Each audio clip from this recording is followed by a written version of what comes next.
Assalamualaikum warahmatullahi wabarakatuh. Jumpa lagi para peternak milenial, peternak muda. Kita kali ini akan coba membuat pakan fermentasi dengan dasar utama bahannya pohon sagu, ya, pohon sagu, kemudian dedak dan rumput leguminosa. Yaitu nanti fermentasi.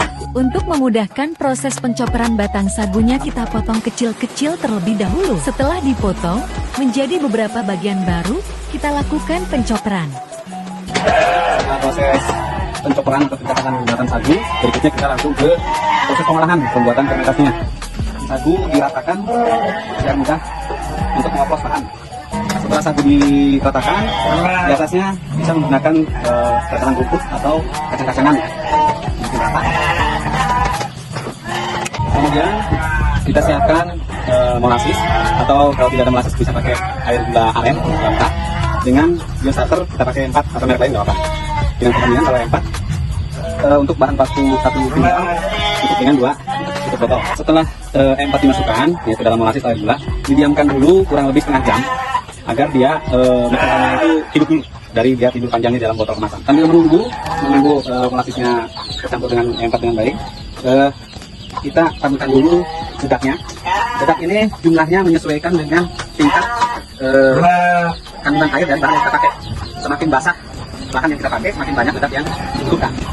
Jangan lupa dedaknya sedikit untuk mencampur E4 sebelum dicampur ke bahan lain. Sisa dedak dicampurkan E4 yang sudah didiamkan selama 30 menit. Kemudian diaduk, ya. Kenapa tidak disemprotkan kali ini? Sebab ini bahannya sudah cukup basah, sehingga kalau kita banyak menggunakan media air, dedaknya akan kita butuhkan lebih banyak. Jadi untuk hemat dan E4 yang tetap rata, E4 dicampurnya di dedak dulu sedikit, baru disebarkan. Setelah nyampur, baru nanti ini diratakan. Kemudian bahannya kita campurkan. Prinsip keberhasilan dalam pembuatan fermentasi pakan itu pertama di kadar air. Kadar air itu, kadar air bahan yang akan difermentasi harus sampai 60%. Cirinya itu ketika diperas tidak keluar air dan tetap menggumpal ketika kepalan dibuka. Ini dah 60%. Itu prinsip pertama. Kemudian dimasukkan ke dalam wadah yang kedap udara dan kedap cahaya matahari. Langkah berikutnya kita masukkan semua bahan yang sudah dioplos ke dalam wadah yang kedap udara, ya. Bisa menggunakan ember seperti ini, bisa menggunakan tong plastik yang besar, drum plastik yang besar, bisa juga dengan plastik PE, ya, yang tebal. Tapi harus hati-hati sebab rentan robek kalau itu. Masukkan sedikit-sedikit sambil diikat, tujuannya biar panas. Langsung ditutup. Setelah ditutup rapat begini, disimpan di ruangan yang teduh, ya. Disimpan selama 21 hari.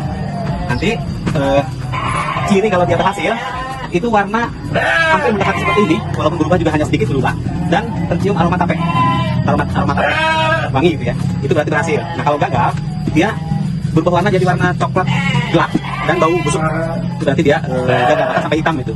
Akibat biasanya kadar airnya terlalu tinggi, terus kotor tempatnya, itu biasanya busuk. Kita coba berikan fermentasi yang sudah jadi fermentasi 3 minggu yang lalu ke domba. Alhamdulillah pada lahap makannya. Peternak milenial melesat.